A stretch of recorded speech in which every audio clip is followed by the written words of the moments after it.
दोस्तों politic exam देने जा रहे हो और तुम्हें उसके बेसिक टर्म्स ना पता हो, कितना अजीब सी बात है।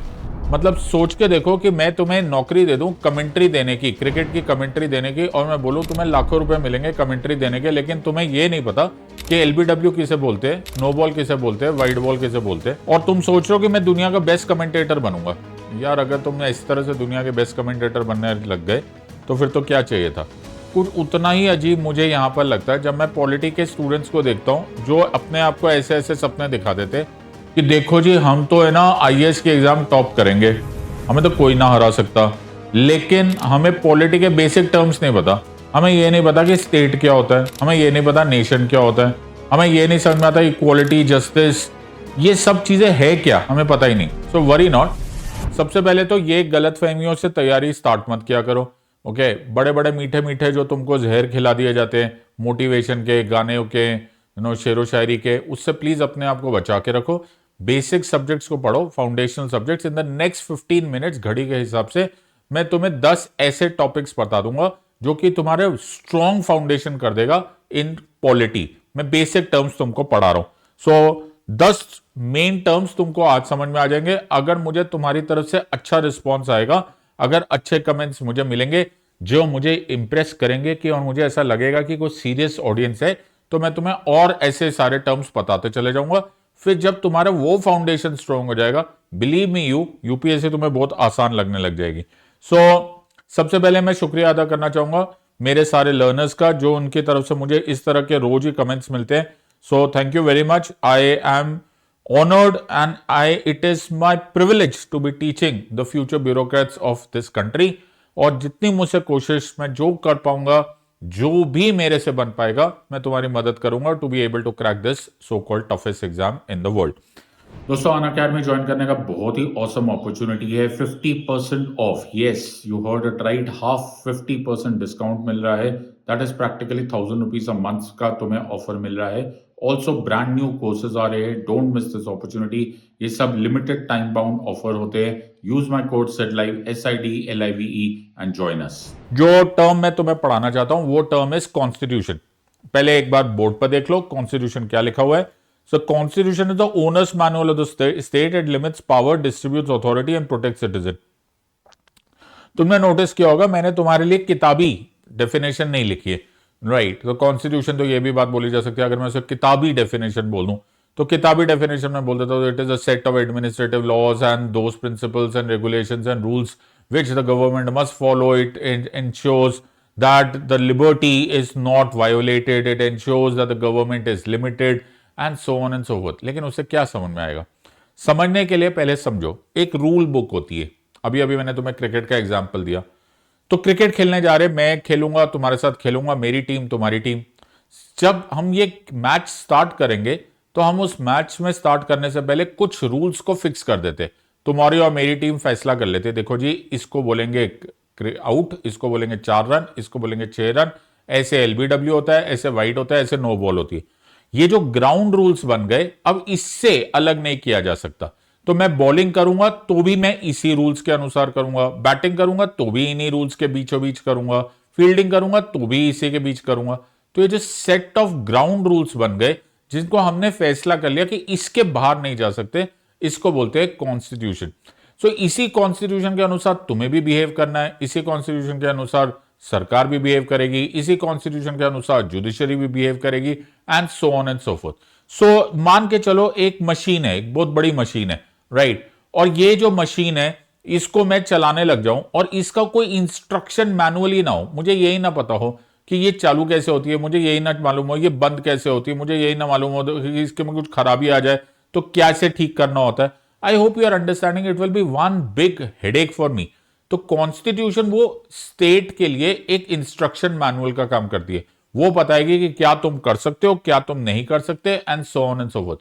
सो कॉन्स्टिट्यूशन में सब कुछ आता है, but one of the most important rules of the constitution is कि वो सरकार को लिमिटेड रखती है। एक बहुत अच्छा क्वेश्चन है, a constitutional government is a limited government, ये एमसीक्यू आया हुआ है।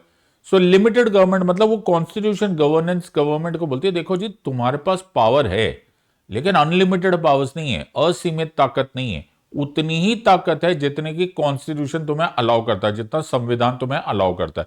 सो कॉन्स्टिट्यूशन का प्राइमरी रोल होता है to limit the powers of the government, उस पर अंकुश लगा के रखना थी, इससे ज्यादा तुम्हारे पास ताकत नहीं है। सो ये हो गया हमारा constitution. Let's look at the next one. Next word is state. एक बार लॉ को देख लो, पहले एक बार बोर्ड देख लो। A state needs population, territory, government and sovereignty. So चार चीजें याद रखना, पीपल यानी कि सिटीजन्स, गवर्नमेंट, सॉवरेनिटी और टेरिटरी। ये चार एलिमेंट्स ना हुए तो स्टेट नहीं बनता। ओके, सो मान के चलो मैं इस एरिया को खरीद लूं, राइट, तो ये तो सिर्फ एरिया हुआ ना, नहीं, ये इनफ नहीं होगा स्टेट के लिए। तो मुझे पहले इसकी चारों तरफ एक बाउंड्री बनानी पड़ेगी, बॉर्डर बनाने पड़ेंगे। मैं बोलूंगा ये फिक्स टेरिटरी है, ये मेरा एरिया है, नंबर वन। नंबर टू, यहां पर रहने वाले लोग एक सरकार को चूज करेंगे, बोलेंगे तुम बनाओगे लॉज, तुम बनाओगे यहां की पॉलिसीज, तुम लगाओगे यहां पे टैक्स, ये गवर्नमेंट है। और चौथा वेरी इंपॉर्टेंट इसकी यहां के लोग बोलेंगे और यहां की सरकार बोलेगी हमारे से बाहर वाले हमें नहीं बताएंगे हमें क्या करना है। इसको बोलते हैं संप्रभुता, sovereignty.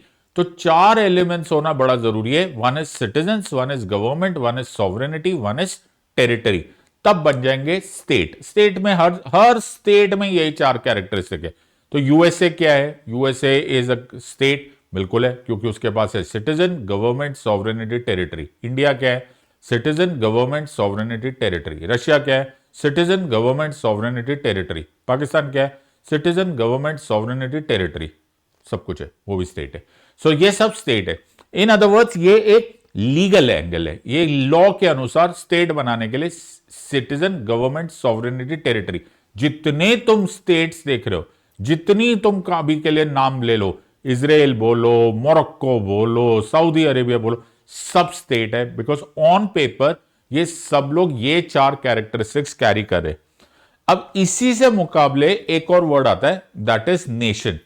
A nation is an emotional and cultural bond, not just borders. अब यहां पे बड़ा इंपॉर्टेंट एलिमेंट है। एक होता है मैं कानून के अनुसार लिख दूं कि यार citizen, government, sovereignty, territory state है, मान गए, लेकिन एक्चुअली जो स्टेट को संजीवनी देता है, जो जीवन देता है, वो देता है जो हमारे और तुम्हारे बीच में बॉन्ड है, जो हमारे और तुम्हारे बीच में एक नाता है, फ्रेटर्निटी। हम सब भारतीय हैं, अपनी मंजिल एक है। वो वर्ड, वो जो फीलिंग है, वो जो बॉन्ड है, वो बनाता है नेशन। सो नेशन, अभी तुम ये तिरंगा को देख रहे हो तो इस तिरंगे को देखते देखते तुम्हारे मन में फीलिंग आने लगती है, नहीं यार ये मेरा देश है। वो जो फीलिंग है, that makes a nation.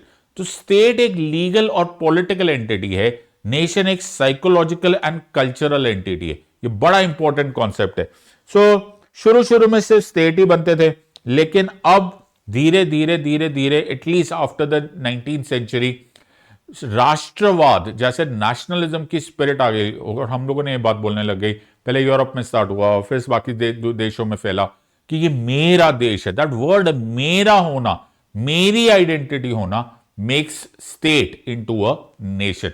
So ये बहुत जगह पैरेलल वर्ड यूज होने लग गए एंड दैट इज व्हाई इसको कॉमनली अब वर्ड यूज करने लग गए नेशन स्टेट्स। नेशन स्टेट, हर स्टेट अब नेशन स्टेट हो गया है। So there is no state per se, ऐसा कुछ है नहीं, अब सब लोग इन नेशन स्टेट हो चुके हैं। That's the entire context in this part. Next देखते हैं citizenship. Citizenship defines who legally belongs to a state. It determines political rights, voting, contesting elections, holding office.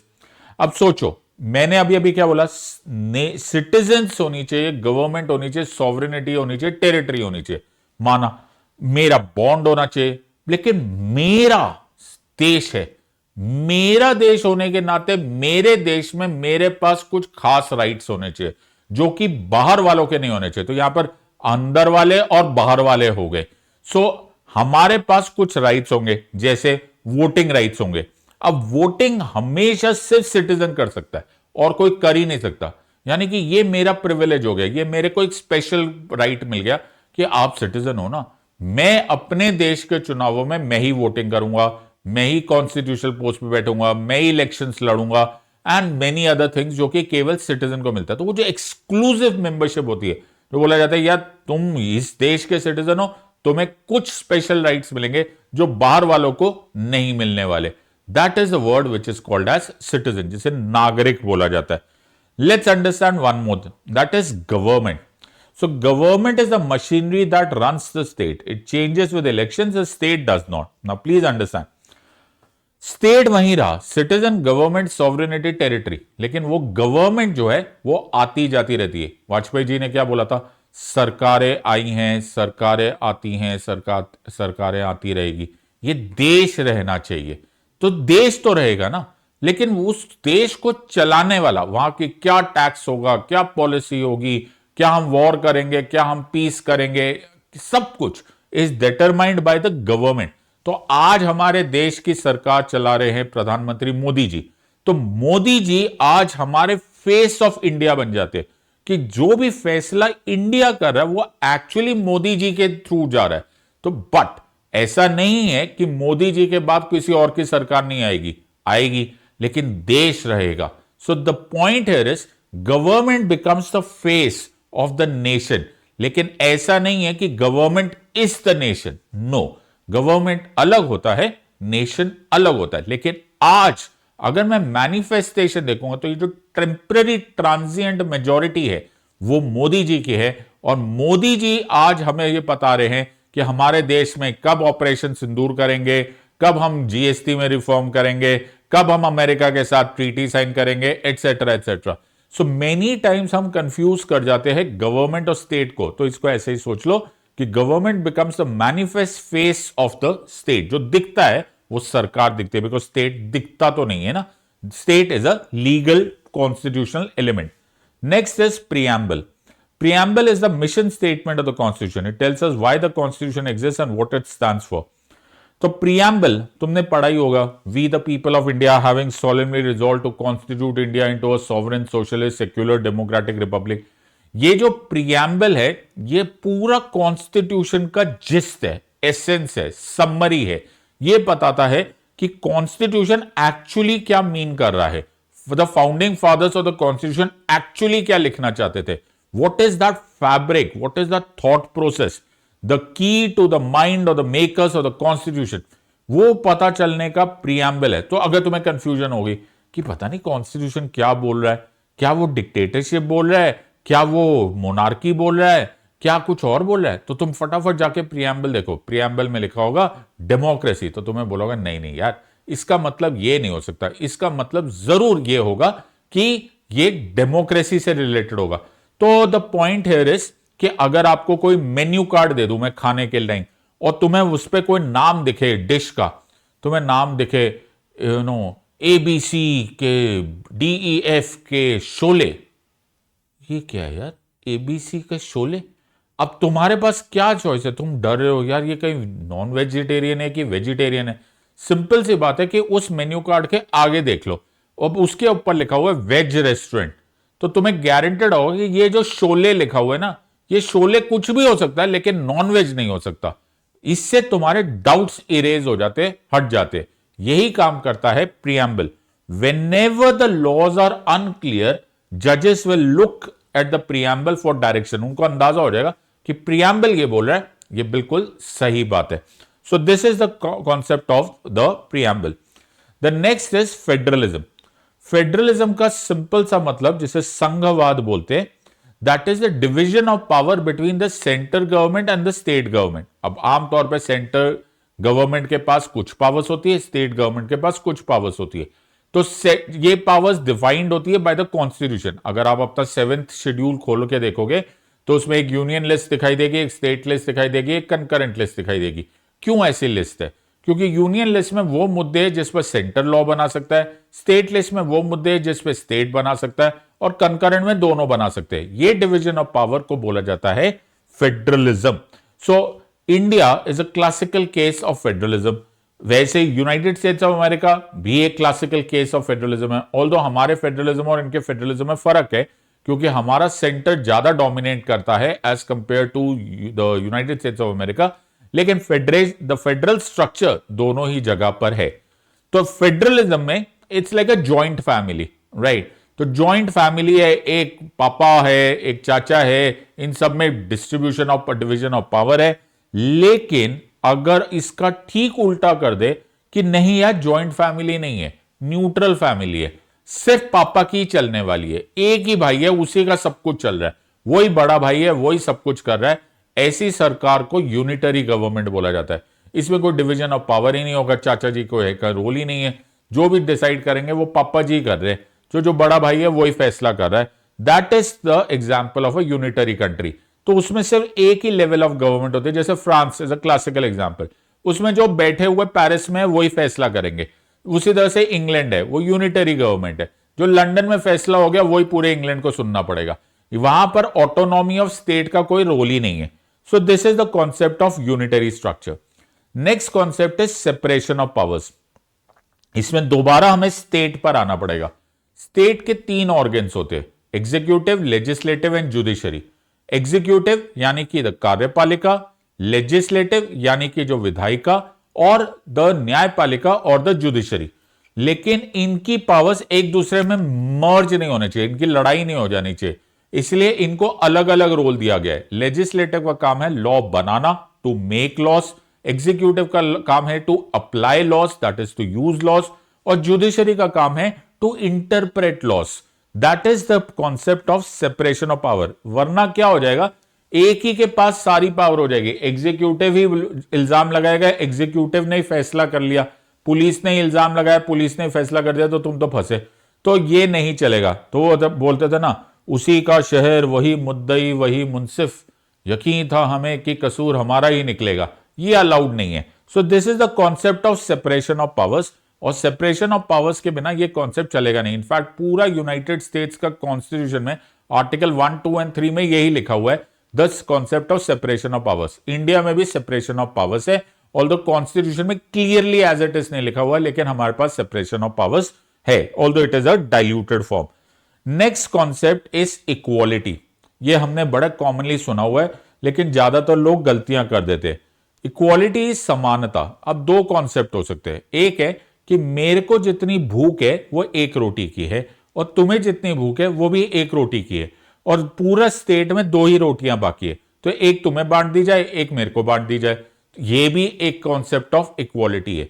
इसका दूसरा कॉन्सेप्ट ऐसा लिया जा सकता है कि मुझे भूख 1.5 रोटी की है और तुम्हें भूख आधी रोटी की है, और 2 रोटियां हैं, तो मुझे 1.5 रोटियां मिले और तुम्हें आधी रोटी मिले, क्योंकि हमारी रिक्वायरमेंट्स अलग अलग है। ये भी एक कॉन्सेप्ट ऑफ इक्वालिटी है। सो इक्वल रिक्वायरमेंट्स होगी और इक्वल बंटवारा होगा, वो भी इक्वालिटी है।